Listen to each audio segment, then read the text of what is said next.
So I've had my EcoFlow River power station here for about 2 months now. I think I got it on like June 15th.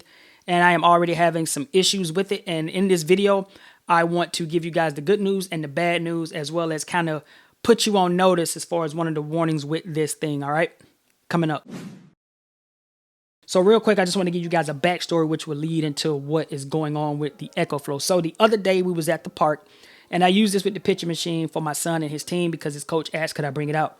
Once practice was over, I put it back in my truck, got it home, and I left it in the corner in the house. Now, I wasn't really sure where the percent was when I was done, but I just brought it in the house and I left it. Now, fast forward a couple days later, the coach asked me could I bring it back out. So I said, you know what, I'm gonna go ahead and charge this thing to 100% so I can make sure it is up and ready to go on Saturday. Well, lo and behold, I plugged this bad boy in and there is no charge. It will not take a charge. It stays at 0, and there is a red little battery that just sits right in the front, and it doesn't allow me to charge this up. And there is a new update. It won't even allow me to update, right?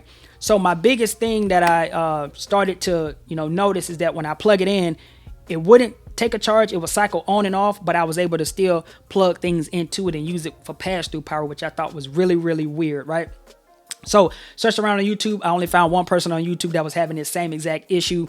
And his conclusion, he said that he thinks that once you let these get to 0% and you don't charge them for a couple of days at 0%, it does something with the battery, because he had the extra battery on the bottom of his, and his extra battery would charge. But when he take that battery off, the unit itself, the original battery, wouldn't charge. It would stay at 0 and it would do the same thing. So he basically chopped it up and said that if you let this thing get to 0% and you leave it, let the battery just completely like die out and don't charge it up, this is what's going to happen. So lo and behold, the good news is, well, that's the bad news, and that is the warning.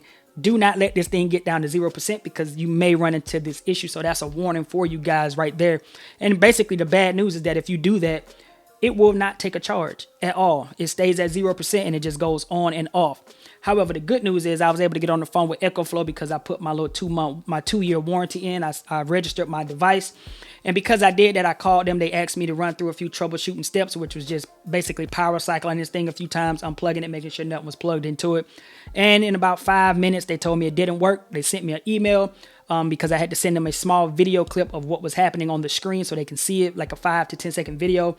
And I just gave them all my actual information, the actual order number, receipt, whatever that was, gave them that information from Home Depot. And lo and behold, they gave me the barcode, free shipping confirmation to send this thing back through FedEx. And it seems like this one is going to go back to Home Depot and EcoFlow is going to send me one. So that's what they said. Once this one gets scanned in, then they should send me one back. I have about 15 days to send this in. So I'll probably try to send it in this weekend. So I wanted to make this part 1 of this video because on part 2, I just want to make sure when we get the new unit that it is everything that we're supposed to have, so that you guys can see how this whole process actually happened from turning this thing in. We're giving you guys the problem, turning this bad boy in, and then getting a new one. And one other thing too is that I'm not even sure if I have an older model, because on my model it doesn't say River on the front, but the ones I see on EcoFlow's site does say River right here on the front. So this could actually be an older model. I'm not 100% sure, but we'll see if mine has River on it when the new one comes. All right. Now, keep in mind, I do love this thing. I am planning on, when I get the new one, I am planning on going ahead and grabbing that extra battery for this thing because I love this thing to death. I'm actually hurt that this one kind of, messed up on me, but I am so stoked to get the new one. And I promise you guys, I still love this thing like day one. I still support this thing. I am 100% sold on this, and I cannot wait till I get my new one. So real quick, just that warning I wanted to give you guys. Try not to let this thing go below go to 0% and just kind of leave it idled for a couple days because it may not work. And number 2, make sure your warranty is intact. Keep your box, keep all that stuff, so in case you have to turn it in, you can. And number 3, they will switch this out as long as you have all your stuff in order. All right. So it's been your man Jay. Hopefully this video has been helpful to you in some way. Don't forget to like, comment, subscribe, and I will see you guys in the next video. Peace.